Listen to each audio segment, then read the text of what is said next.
Alors là, on se trouve sur Grigny. Donc ça fait bientôt 6-7 ans que j'ai débarqué à Grigny. Donc malgré les apparences, je suis un mec de cité. Hein. J'habite ici, mais je suis plus souvent sur Paris, d'accord? Mais je vis ici, je fais mes courses ici, c'est ici que je balade mes chiens, c'est ici que je prends mes transports en commun, donc, et je côtoie quotidiennement tous ceux qui sont là dans mes cages d'escalier. Hey, bordel, viens là, toi. Passe-moi ta vélo, s'il te plaît.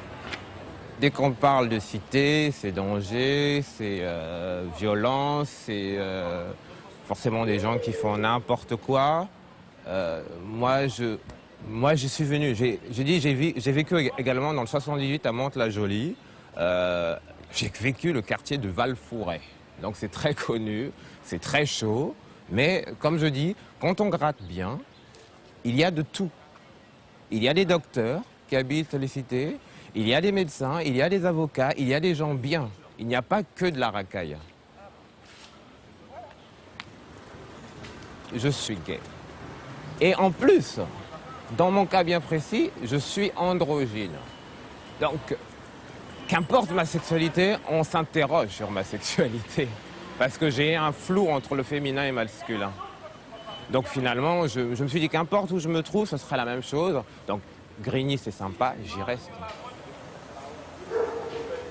Non, on paye pas, mais moi je donne mon avis. Ah, ouais. Vu du quartier. Moi, ce quartier, c'est à moi.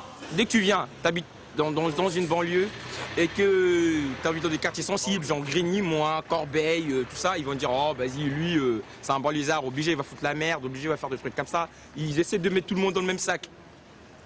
Le fait de faire ça, ça fait que nous on reste toujours dans le quartier. Quand on reste dans le quartier, on commence à réfléchir bizarrement, on pense des choses pas bien, et puis voilà, il y a des violences entre nous. Il y a des violences, genre vous êtes là, l'autre vous le voyez pas bien, tu vois, il n'est pas pas dans notre groupe, mais genre il y a un jeune, il peut habiter Vitry ou je sais pas où, il vient aménager à Grigny, on va l'accepter, on va dire c'est un jeune comme nous, mais s'il est différent de nous, on l'accepte pas.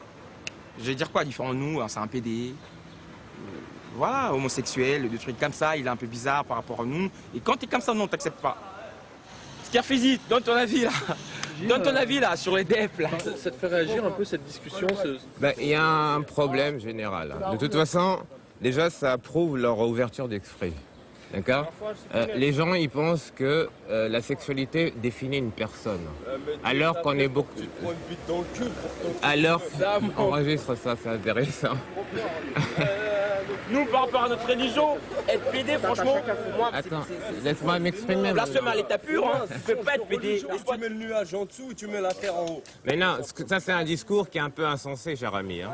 Écoute, chacal, écoute, filme pas, la tête de ma mère, faut pas me filmer, moi. Il faut arrêter les trucs, les gars de banlieue, ils aiment pas les PD, ils aiment pas ci, ils aiment pas ça. Les gars de banlieue, c'est des gens comme tout le monde. Moi, dans ma banlieue, on aime pas les PD. Lui, il aime pas, lui, il aime pas les PD. Voilà, 350, Square Cartel, Audi, on aime pas les PD.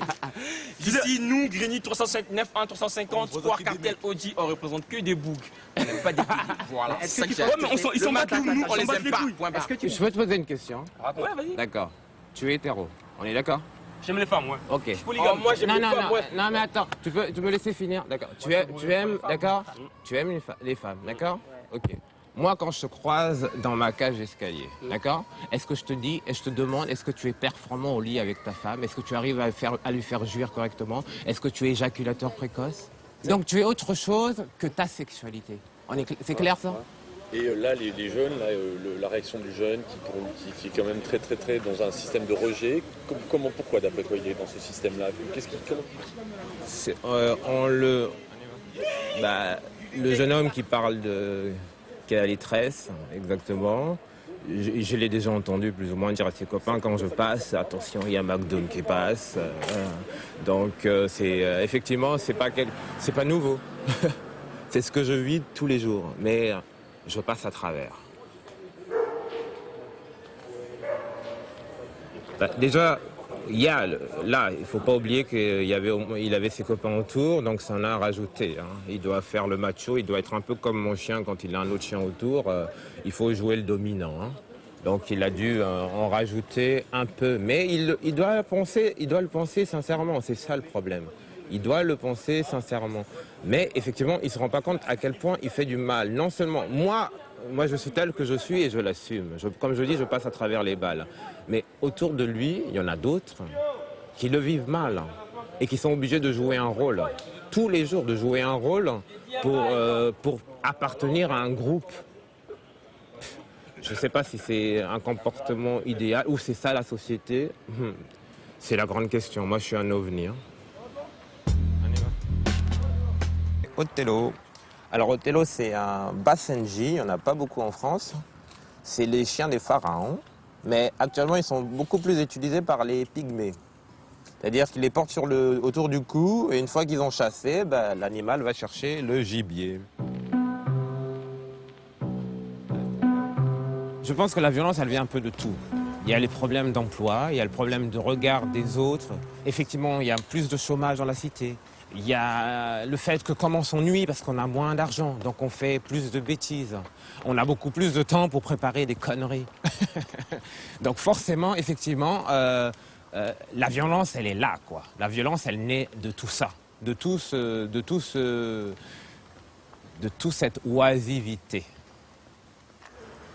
Pour eux, rien que la vie hétéro, c'est déjà pas facile. Donc va ajouter ces fameux gays qui s'entendent en plus très bien avec les filles et qui viennent tout perturber dans ce monde où la sexualité est déjà pas évidente à exprimer. Les gens sont frustrés et l'expriment par la violence. Que ce soit la violence physique avec leur propre partenaire ou que ce soit la violence verbale par rapport aux autres qui sont différents d'eux. J'ai même entendu dire dans le coin qu'il y en a effectivement qui a eu un message sur son portable d'un de ses copains. Il n'était pas déclaré homosexuel. Donc son copain lui a envoyé un message et quelqu'un d'autre l'a lu et il s'est quasiment fait violer entre guillemets, c'est-à-dire qu'on l'a forcé à faire une fellation. Donc ça c'est entendu et la personne me l'a dit. Donc quand on entend ça, effectivement, on s'interroge. On se pose des questions et effectivement ça fait mal et je me dis oui, peut-être que tel que je réagis, est-ce que finalement je ne me mets pas en danger, quoi.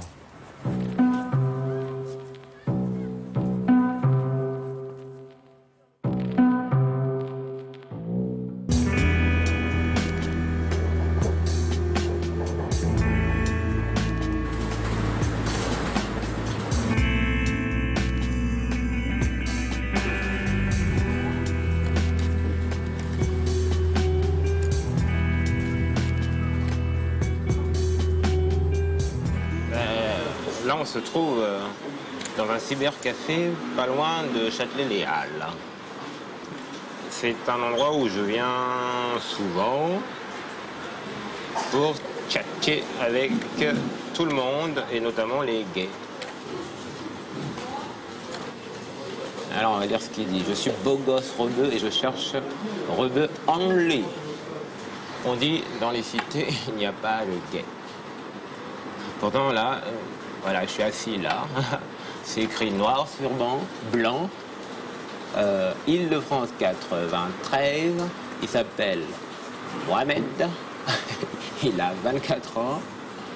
Et il est rebeu. C'est vrai que c'est quand même une vitrine pour donner notre image d'eux. Parce que quand on tombe sur, je sais pas moi, Ismaël qui cherche une belle rencontre... une main caressante, tout ça c'est de la tendresse qu'il exprime. Et ça, il ne va pas l'exprimer dans sa cité.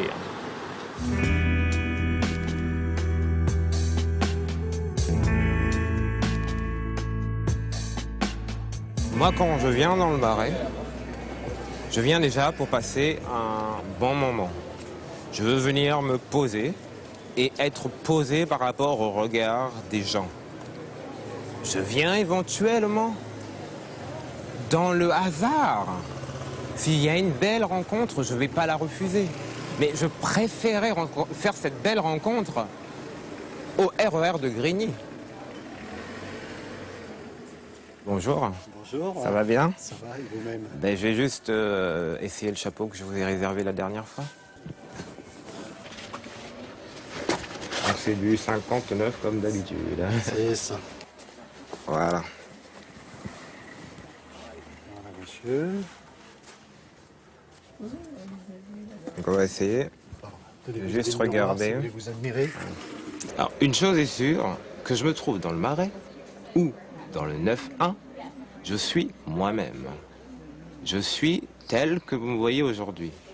Je ne suis pas comédien, moi. Je ne joue pas la comédie. Je suis acteur, oui, mais acteur de ma vie. Il y en a qui viennent ici, qui, eux, c'est complètement une transformation. On passe du noir au blanc. C'est-à-dire que tout à l'heure, je suis sorti du métro, il y en a qui font la même chose. Ils viennent en métro avec leur sac. Ils viennent de la banlieue habillés en survêtement ou en tenue racaille. Et dès qu'ils ont traversé le Marais, on ne les reconnaît plus. C'est plus les mêmes. Ils s'habillent différemment, ils démarchent différemment, ils regardent les gens différemment. Ça fait qu'effectivement, ils ont des comportements extrêmes. C'est-à-dire qu'on veut vivre au maximum sur la courte durée, puisqu'on ne reste pas longtemps dans le Marais. Il faut retourner dans la banlieue.